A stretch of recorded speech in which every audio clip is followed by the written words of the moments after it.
Felt kind of sorry for myself. I went to the auto parts store and spent about 30 bucks so I could hang on to my man card and fix my wife's flat tire. There's the little culprit there. But then I went to Walmart and found this tool set that has all of these 3 little tools all in one little kit with the cement and the patches for about less than 8 bucks. Anyway, I already fixed the flat. There it is, outlined in chalk, just like at the mechanic shop. I got the plug in there. Works great. I should have videotaped this while I was working on that.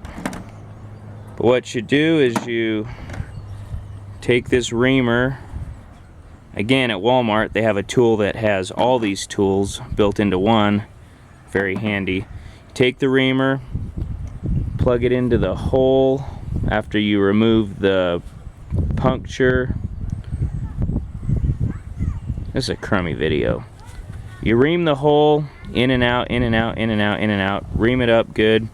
Then you take some rubber cement, put a little on there. In and out, in and out, in and out, in and out. Do that a couple of times. Then you peel off one of your patches. Clamp the end down and push it through your needle.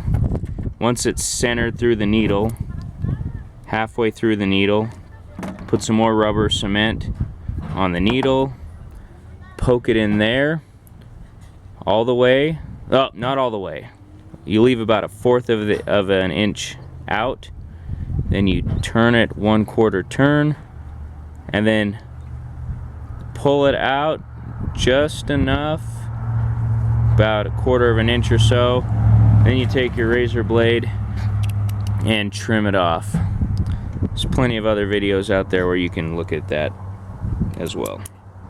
But anyway, don't go to the auto parts stores. Go to Walmart and buy the tire patch kit. If it means hanging on to your man card and fixing your wife's flat tire, Walmart's not a bad place to start. Walmart, it's what's for Christmas. This is what I should have gotten instead of going to the auto parts store. All this stuff in this little green kit for $8. Little bottle of rubber cement for 2 and you're in business. Much better than 40. Walmart, it's what's for Christmas.